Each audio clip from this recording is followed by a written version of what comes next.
Right. I guess, yeah. Happy Friday, everybody. Yeah, so I think Andrew and I are gonna do a little bit of tag teaming. I think I get to start us. I put a link to the slides, a PDF of the slides if you like them, and I'll put them again later just in case other people show up later in the conversation. But yeah, I don't know. Thanks for thinking about us for this. I don't know, it's really exciting to chat with you all. We we kind of had we talked to Anthony and Sherry and Chris and Joe a little bit about the session and Karen and kind of like there was a whole bunch of like different kind of goals, and so we thought about this as maybe a first session and maybe some continuing discussions on the way. But we're going to tell you all about a little bit about our path to sort of do physics education research or STEM education research at our places and how it's kind of evolved. And then we know there's a lot of collective expertise in this room. So the idea is that we'd have a lot of discussions, hear what other people are kind of working on, brainstorm together, and then think about, hey, what do we want to think about in the future? Yeah, I don't know. How's that sound? Everybody's good? All right. I know we got 60 minutes, and so we tried to pack a lot of stuff. So all right. Yeah, yeah, I'm gonna go for it. I'm gonna share my screen. Yeah, thumbs up. Go All for right. it. Yeah, go. Yeah, Fantastic. go ahead, Bill. Yeah. Yeah, I'm gonna do it. All right. Cool. All right. All right. How's that look? It's good. Good. It's good. Cool. All right. Awesome. So, yeah, I put a link to the slides in the chat. They're also available on this QR code.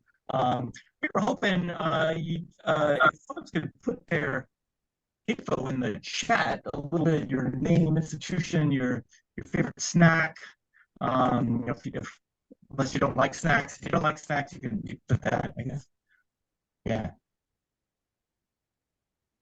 Okay. Awesome. So let's see. Um, I'm going to talk for a little bit, and I'm going to look at the chat and see what people wrote about the snacks and stuff. But so yeah, we're basically talking about doing education research outside of the R1 institution, and it's kind of cool that the 2024 perk is kind of focusing on this, and I know there's some folks here who are speaking in that, so that's cool. So Mel, sorry to yeah, interrupt, but you're having some audio. audio issues. Okay. Um, I think it'll come back. Okay.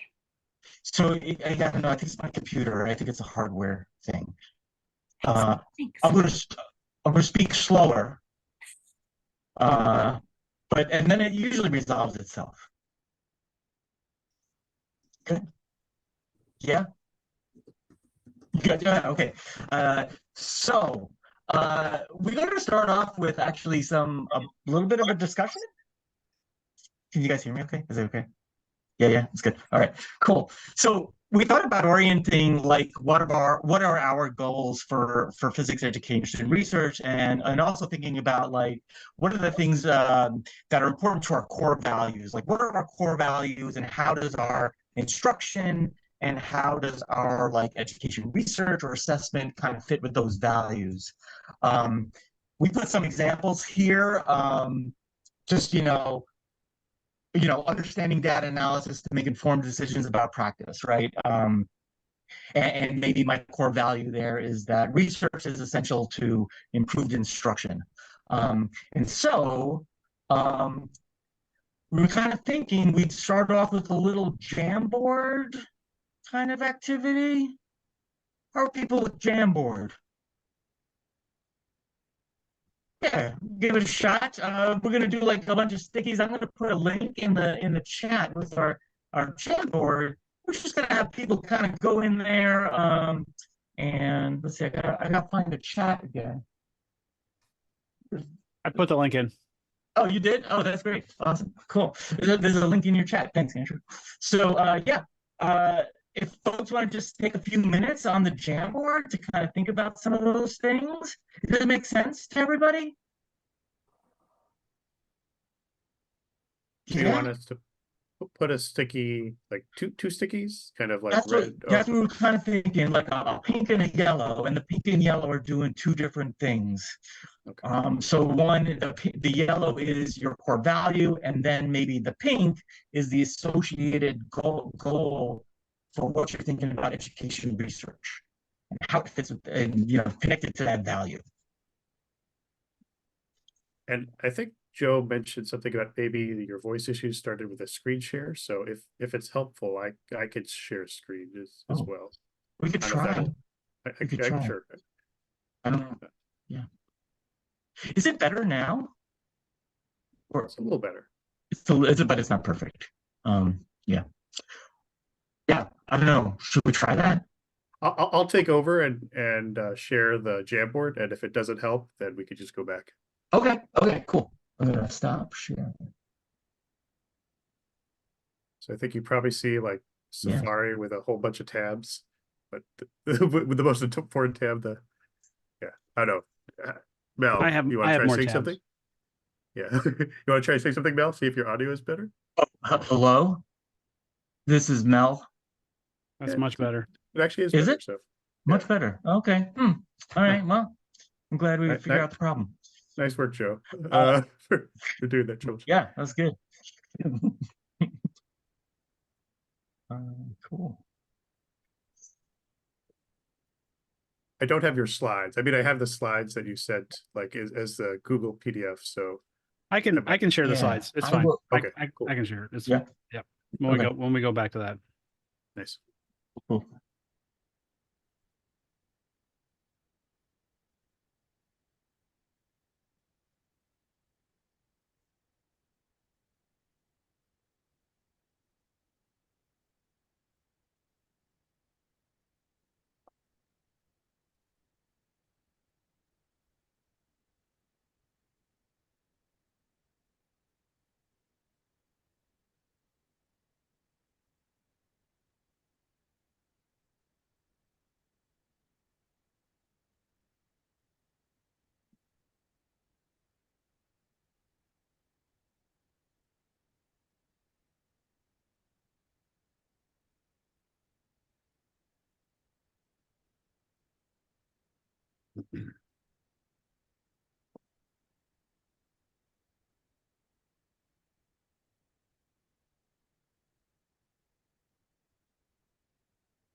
No one here.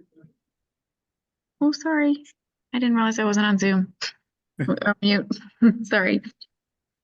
No problem, Abby. Hey. Hi, Abby. Hi, everybody. Sorry, I was talking to my student at the same time.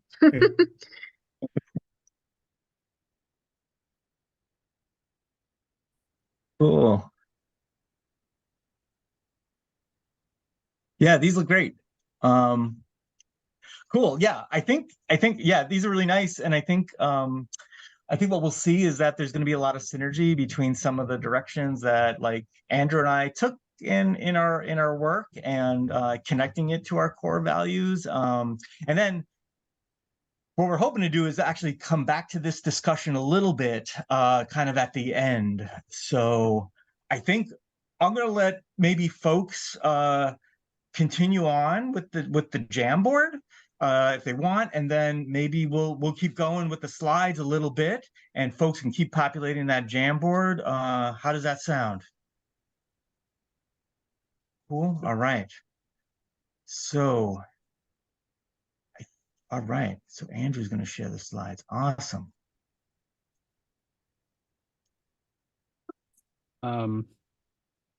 Yeah.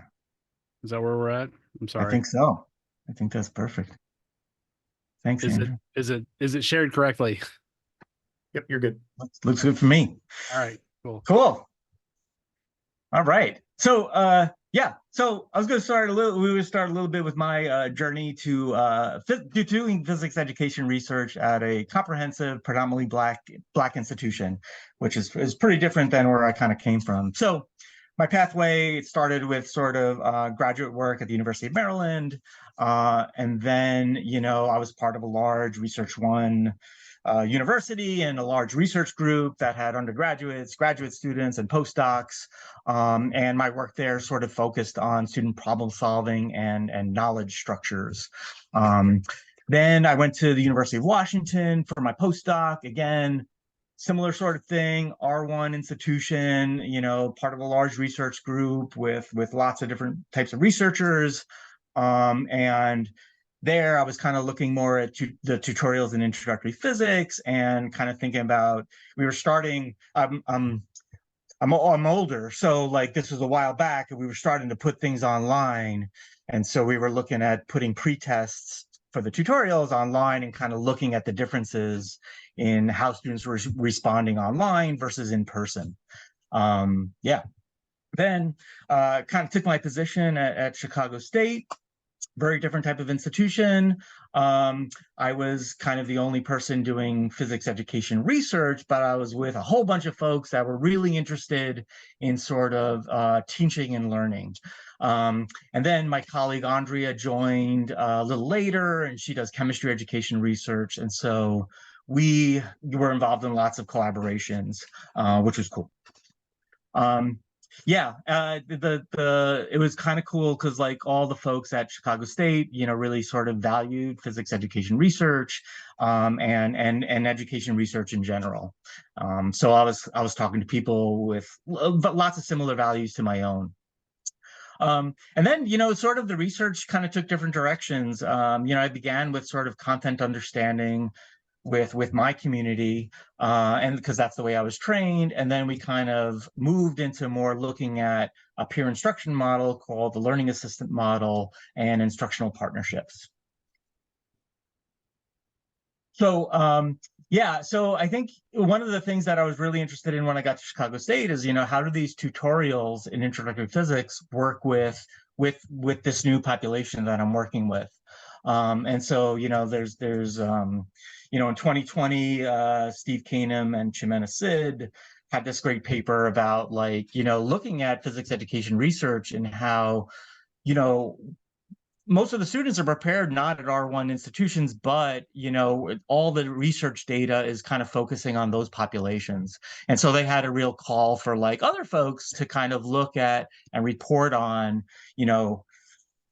what's happening at two colleges and comprehensive universities. And I know there's a bunch of folks in this room who are doing that work. Yeah. So started looking at content and problem solving skills. And I was just going to share one of my earlier studies that I co-did with one of my former students. And we were kind of looking at results on diagnostics, like the force motion concept evaluation and the force concept inventory. And I was seeing these really awesome things happening in my class, but I wasn't seeing sort of the types of gains that I was expecting on these instruments. And so we started looking a little more in detail. We got this situation with a sled moving on ice, and friction can be ignored. And the students were asked a series of questions about the type of force that would move the sled in a certain way. Probably a lot of us are familiar with these questions. This particular question. Do folks know this one? You've seen this? Yeah, it's got the sled. Yeah. So, yeah. So my students were typically not doing so great. So I said, hey, let's do some interviews with students and see what's kind of going on here. So yeah.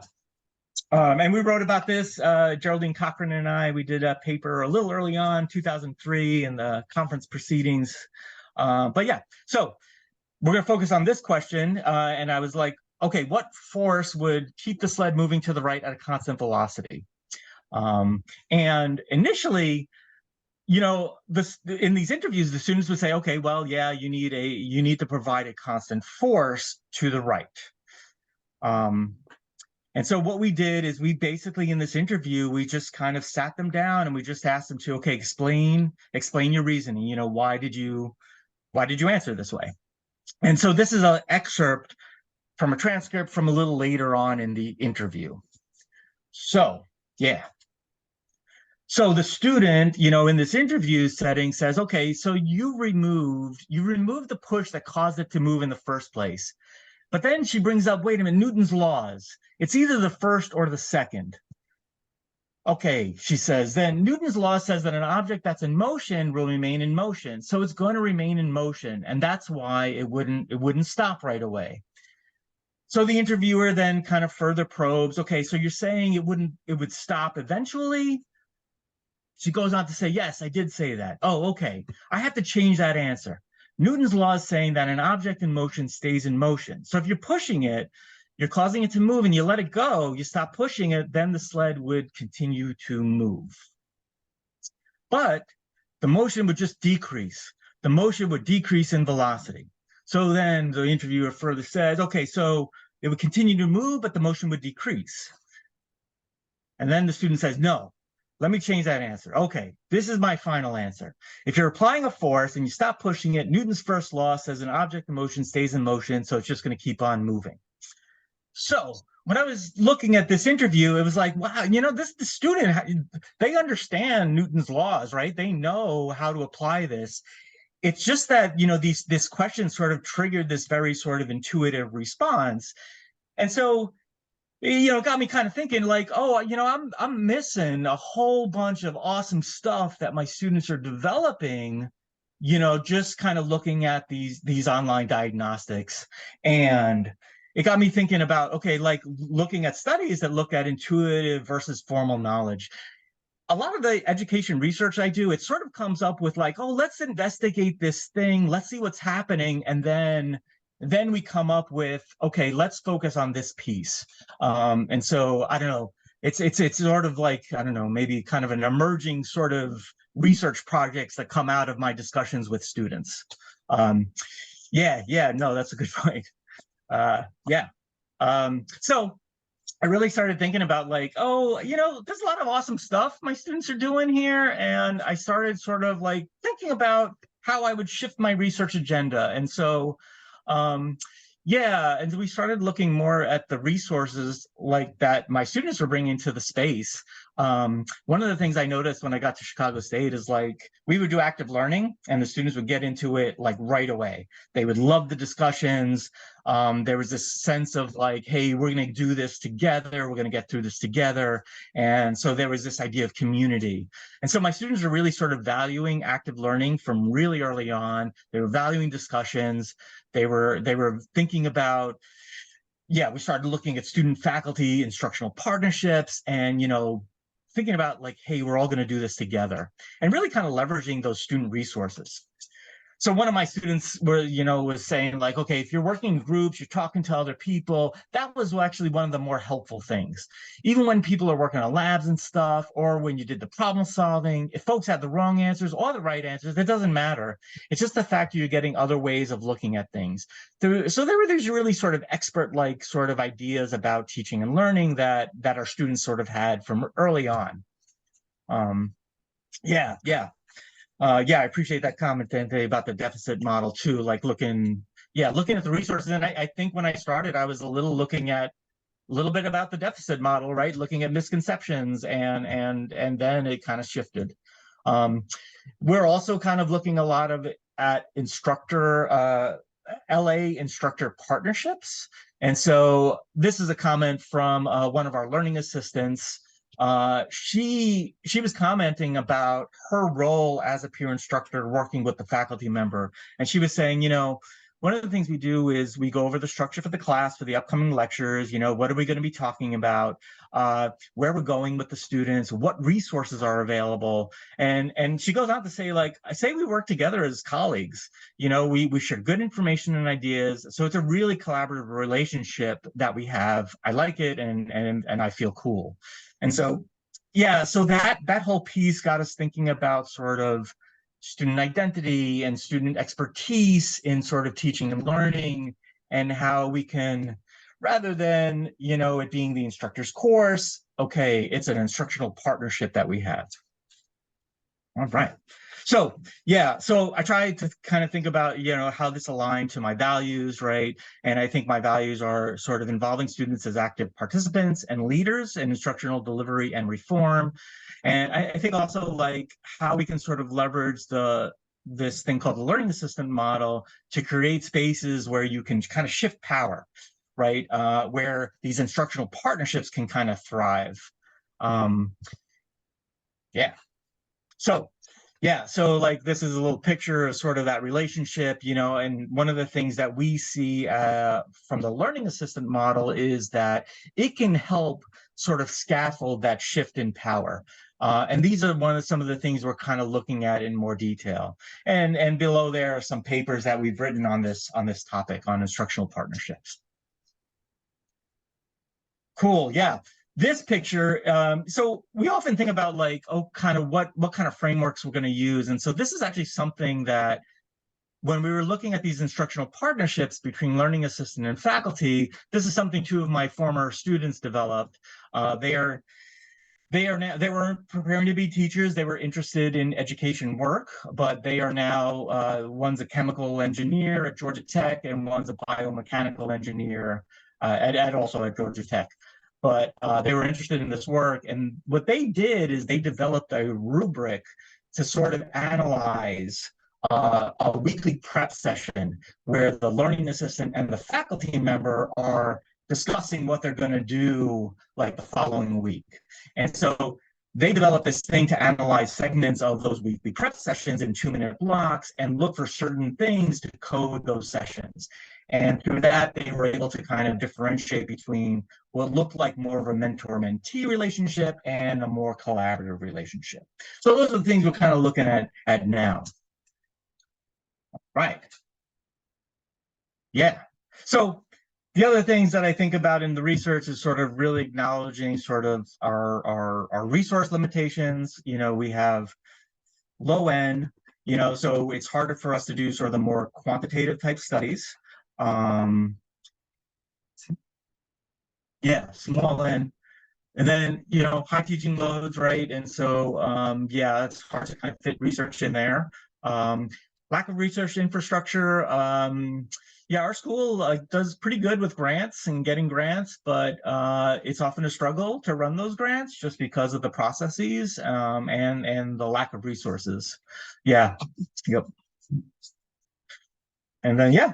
And then I think also like thinking about developing a research plan, and for me, just really important to have like, yeah, IRBs, yep.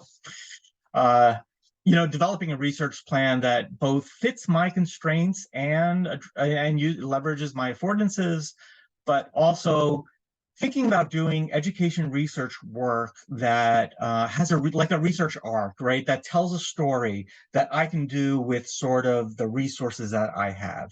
So that's kind of the things that sort of guide my research directions.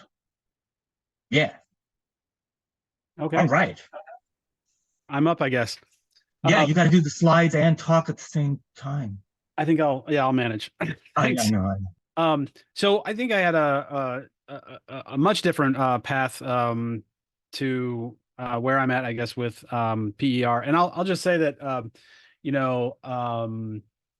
when Anthony first approached me about this session, he asked if I considered myself to be in PER, and I very much said, well, I definitely consider myself PER adjacent, but I'll try to explain what that means along the way. And so I started my path at the University of Northern Iowa, where I was a physics major and a Russian minor.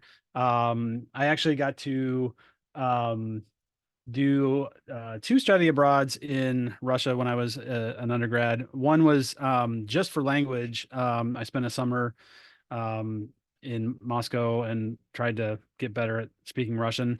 And then the physics department at UNI actually had a partnership with the university in Russia. And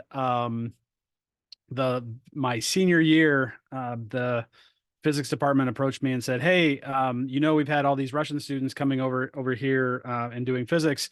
The partnership would like to send one student over to Russia, and you're the only physics student that knows any Russian. So would you like to go?" And I said, yes, I would. So I got to go to Russia and do some physics over there. The University of Northern Iowa is Iowa's teaching college traditionally. It's kind of like the equivalent of ISU here in Illinois. But so there was a tradition of strong pedagogy, and I think that department really valued progressive teaching strategies and PER in general. I went from the University of Northern Iowa to Northern Illinois University, and I did a PhD in physics with Tom Rossing. This is a photo of me at my, I guess, graduation ceremony with the other person in our lab, Junie Yu, who's from Korea. And during grad school, those, maybe some of you know Tom Rossing. He was quite a world-renowned expert in musical acoustics, but not so great with getting research funding. So I did only teaching assistantships in grad school. And then after grad school, I did 3 visiting assistant professor positions at 4-year colleges before I ended up at a tenure track position at Joliet Junior College. And so I sort of considered those visiting assistantships, I consider them kind of like my teaching postdoc sort of thing. That's how I looked at them, at least. Along the way, Tom really got me involved with the physics teacher groups in the state of Illinois and in the Chicago area. We have a fairly active group, especially before COVID. There were several physics alliances that were very strong in the Chicago area, and then both the Illinois section and the Chicago section are fairly strong. And I want to give shout outs to Tom Carter from the College of DuPage and Kurt Higelke, who was at Joliet Junior College before I was here, who are both like really strong advocates of PER at the 2-year college. Tom, I believe that this photo is a photo of Tom saying, this is him at an Illinois section AAPT meeting. And I think what he's saying right here is, I'm just a 2-year college guy with a spreadsheet. That was his famous line. And then I didn't realize it until I put this photo of Kurt in here, but this is Kurt at a Illinois section AAPT meeting. And it was actually the very first Illinois section meeting that I attended in 2001 at Joliet Junior College. So that was interesting when I made that realization. But I also got involved with physics teacher groups online before, mostly with Twitter, before Twitter sort of took a interesting turn in the last couple of years. So I've gotten a lot of value out of that. Along the way, I started publishing a few things in the physics teacher, mostly not PER specifically, but teaching technique type things, how I think about teaching. And so that's been, I think I've gotten a lot of value out of that, because you have to really think about what you're going to say when you put it in writing, and it's been valuable to do that sort of thing. I'll point out that this article here, From Cookbooks to Single Sentences, I get occasionally I've had that paper be cited, which sounds really exciting until you go read the article that's citing you, and you learn that they are citing you as an example of what not to do. And I'm thought, oh, okay, well, reasonable people can disagree, I guess. So anyway, we could talk more about that later, I suppose. And then at some point along the way, especially due to my involvement with the reading a lot about what physics teachers were doing online, I learned about standards-based assessment and reporting, and I started to implement that in my classes. And this is one of these. I made this comic strip years ago. This website doesn't even exist anymore, but this is based on a real conversation that I overheard in the hallway. The only thing I will tell you about these students is that they were not in my class. So these were students in the hallway waiting to get into a different class. And I always ask people, what class do you think that they were like waiting to get into? And since I mean, you can put your guesses in the chat if you want. But I will tell you that I don't know.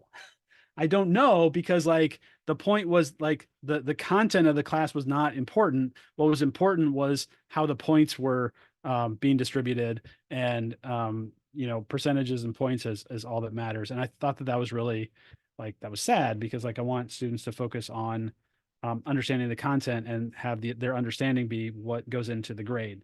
And so that really shifted how I thought about assessment and reporting of assessment. And so I was invited by Tom Foster from SIUE to co-facilitate a roundtable discussion at PERC in 2014 about standards-based assessment or competency-based assessment. And the idea of this roundtable was to for physics education researchers to think about how they might structure research programs or research questions based on these types of ideas of mastery learning or standards-based grading or whatever.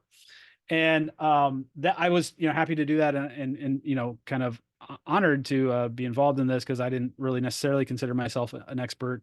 And what was neat was at that roundtable, it was parallel with other things. There was lots of things that people could have chose to go to, but people like Eugenia Ekena showed up, and Carl Wyman showed up, and I was like, wow, these are like big names that are showing up to this thing, and they had a lot of insights to share. So that was great. In 2017, we submitted a proposal for the STEM program to NSF, and at the time, the STEM program, which is scholarships in science, technology, engineering, and math, at the time, the requirement was you had to have an education research question in order to get funded. So we developed an education research question, and the big idea with the STEM program is that it provides scholarships to low income, high achieving students, and also at the time you could put in funding for reaching underrepresented students. That was a big part of the program. The program has changed quite a bit since we got funded. But the big idea was that the belief was scholarships alone were not enough. Like money alone wasn't enough. You had to have some sort of programming around your program, around your grant program, to and activities and things to enhance and help students be successful and persistent in college. And so the education question that we came up with was along the lines of, I was really interested in this question of metacognition and how students think about their learning, or they think about their own thinking, sort of. And so I was interested in whether or not we could encourage students to keep reflective journals about what they were doing in their classes. So these would not be like notes on their particular classes, but after going to class and taking notes in like a separate journal, like reflecting on their learning and whether or not that would help them throughout the semester. And then we were going to compare those things to the students in their classes that weren't in the STEM Scholar program. Along the way, COVID happened, and like a lot of things, the program got changed a lot.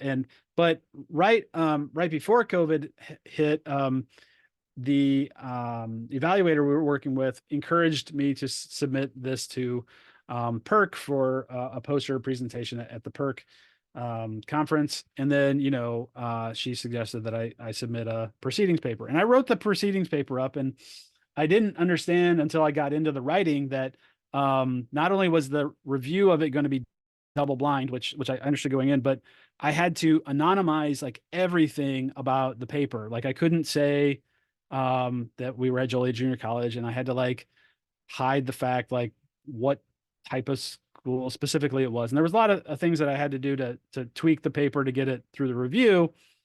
And the review came back, and I was very surprised to learn that we got rejected. And I didn't understand that proceedings to a conference at which you had already been accepted for the poster, that they could reject your paper without like giving you a chance to revise it or something like that. And it's interesting because like it's not like I had submitted it on my own. I had had the paper reviewed by people who were PER experts, but I did also understand that like our particular STEM Scholar program wasn't specific to physics. Of course, we had physics students in there, but we were drawing from students from all science disciplines, and so it was it wasn't pure PER, but it was a discipline-based education research, and that was just a really interesting situation that happened.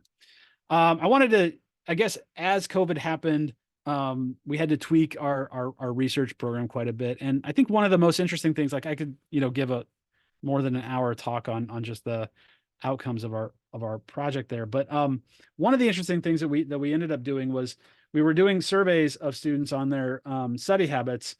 And we did 2 surveys of our faculty asking them to predict how the students were answering the questions, and this is like half of the survey, and the red X's are indicating that our the questions that our faculty incorrectly guessed. And so it was really illuminating for us to learn that sometimes it's a good idea to take the pulse of your students and see what they actually would respond to, and check your assumptions of how the students would respond. So I thought that was interesting. Anyway, looking at the future of what comes next, I am excited to be a part of the underrepresentation curriculum project. We have reapplied for the STEM grant. We're trying to renew it. We've reapplied 4 times. We're waiting on that 4th one to come back. But so along the way, I'm looking at the collaborations that I'm a part of. So I mentioned the underrepresentation curriculum project, and I'm excited to be more involved with Pickup. And I'm always looking for other collaborations that welcome partnerships with 2-year colleges and align with the values and goals that I have. So that's kind of my journey to where I got where I am now. And I think that brings us to a time, or our first, like, or our next, I guess, group share out. So we have this question. Are there things that you are doing that are education projects or education research projects or projects that you want to turn into research projects? And this is a question, I guess, for the whole group. And I'm going to stop. I think I'm going to stop sharing this so that I can see you all better. And we welcome, like, you can put your things in chat or unmute yourself, whatever. So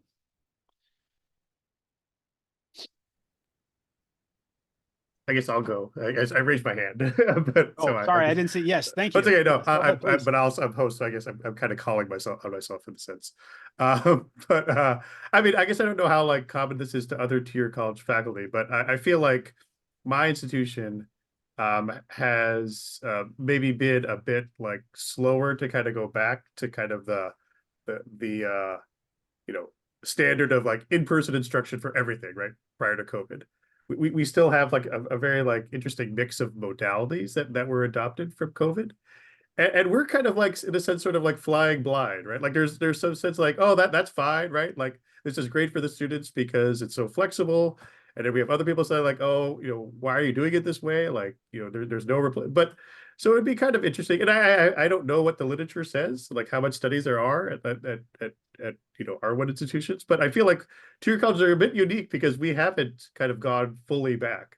So we're maybe like a natural laboratory for thinking about like, what do these modalities look like, and how do our students are adapting to them? Like what are the good things that are happening, and maybe what are the things that aren't so good?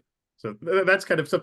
And I don't really have the slightest idea. Like, I'm sure there's going to be a lot of like, faculty who are going to push back and say, why are you studying this in the first place? But it seems like an interesting kind of thing to look at. Cool. Yeah, that sounds, I was just going to say, that sounds awesome. It's just, I feel like our institution was a little bit the opposite. It was like, okay, everything's got to go back to what it was before. And that seems like, yeah, like, I don't know, not a good idea. Like, let's actually look at what was going on and what was useful to our students. And, yeah, so I don't know, that seems very cool.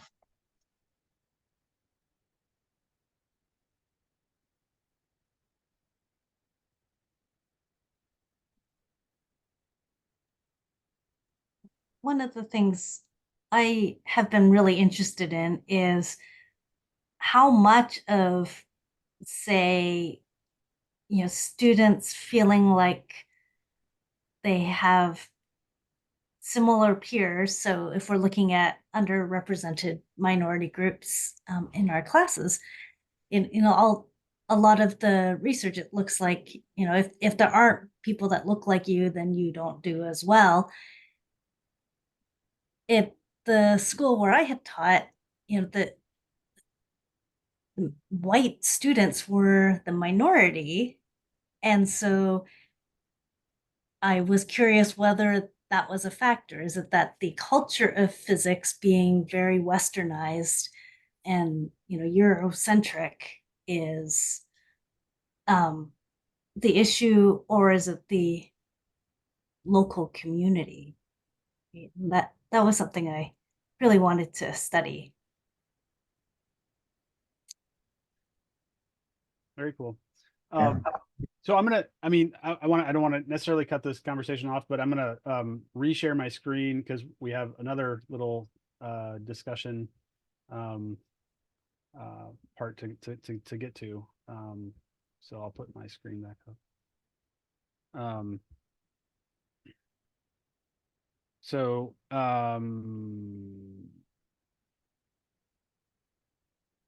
Yeah. Oh, I did it the wrong way. I'm not an expert on this. There we go. All right. So yeah, go ahead, Mel. No, what do you think, dude? Should we try this? We're going to do breakout groups, maybe for 10 minutes. Is that good to keep us on track? It's a little short, but what do you all think?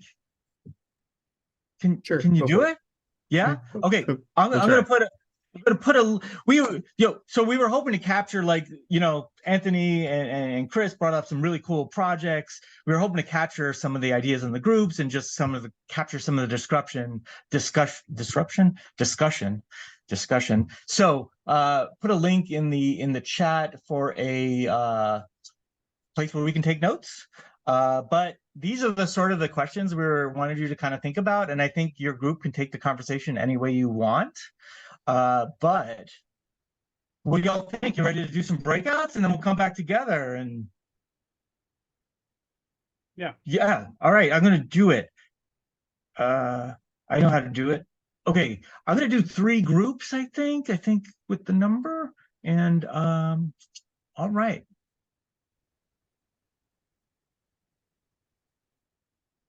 Hey, everybody. Welcome back. Sorry, that was short. It was short. We're just getting warmed up. I know. But we wanted to end on like a cliffhanger. Yeah, okay. So yeah, but so there's gonna be season 2 or something? season two, yeah. Cool. Yeah, I was lurking on the documents, watching what everybody said and hanging out with Chris and Joe. But yeah, awesome stuff. Like, I think, I don't know, Chris and I were just chatting like, oh, if we just articulate the core values, that's an awesome thing. And maybe that's a good segue for like what's to come next kind of idea. But yeah, we were hoping maybe for quick share outs from like one thing from each of the three groups. What do you think? I can go for our group. Okay. Because I didn't finish our conversation, so I just want to say what we were saying at the end, which is that, like, I think that two-year college people have an immense amount of expertise that they should be sharing with the PER community, and that's not always valued or known. And so just us knowing and being able to articulate what we do in classrooms is super valuable for other people to understand. And I am constantly trying to convince other two-year college people, including my colleagues, that what they do is brilliant and amazing. And so that was what we ended on, was like, hey, you are amazing experts, all of you, and we should be sharing that knowledge. Yeah, it's great.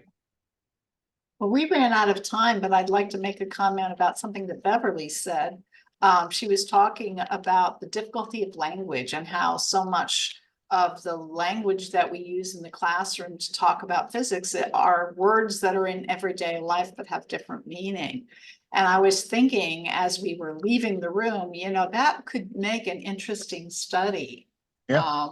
I'm not sure how it would be framed, but I can see that being an interesting study about, do the students really understand, but they're not using the correct language, so that was the thing that you talked about. And what is correct? Well, one of the things that concerns me about the language too, like just the simple thing about the difference between energy and power. One of my pet peeves, and you haven't been, and when they say we get the power bill, no, you didn't get the power bill, you got the energy bill. They're selling you energy. Power is what happens at your house when you start using it and how much you use. But and so I mean, little things like that. But the other thing too, Sherry, about the study,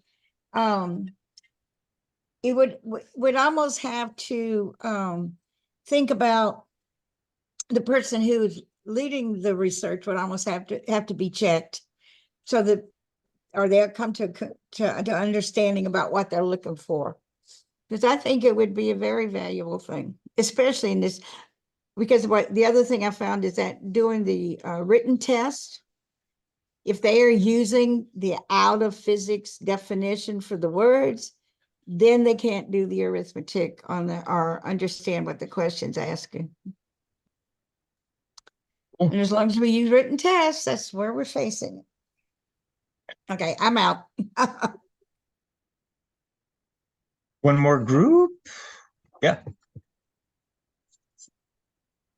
Oh no, I was actually with Abby's group, so I forgot they were 3 groups. So I was going to say, if you had another slide, I have something to share, but I'll shut up. So go ahead. Our group, we put some stuff in the document, which I guess I lost. But here it is. But we talked a lot at the end about like building collaboration between students and faculty within the course, and how it's important to emphasize that, like, or communicating to students that the emphasis is on the learning and the building trust and building community, and that being consistent within your and showing students that you really mean what you said on the first day, and just being consistent throughout was one of the best ways to promote that value and make it believable to students, I think. So but I think we had a really good discussion, so just leave it at that. Yeah, that's awesome. Yeah, I think our last slide was like just hey, thinking about the future. Like we only had 60 minutes, so it kind of started some conversations, but we were sort of thinking about like, oh, what would be useful to this community in terms of like, oh, creating a roadmap to support and maybe to even describe the educational research that goes on at the two-year colleges, right? And maybe that gets at Abby's kind of comment a little bit, like how do we create venues for all the awesome work that's going on in these different places? And then I think Anthony brought up this idea of maybe an affinity group that might, want to meet and talk about like flesh out some of the ideas that we kind of just maybe touched on here.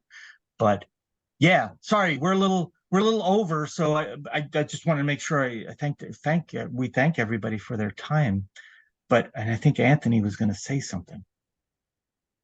Well, no, thank you and Andy for presenting. I think the only thing I was just going to share was like what kind of Chris already had shared in the chat, just because we like to get feedback after all of these sessions. So Chris put the link to the feedback survey in the chat. QR codes are a thing, so I'm sharing it with you now just in case you want to take a picture of your screen and do it that way. But yeah, I don't think I think that's really the only thing I wanted to share. That's it. But yeah, thanks again to Mel and Andrew. Great seeing everybody. Thank you. Yeah.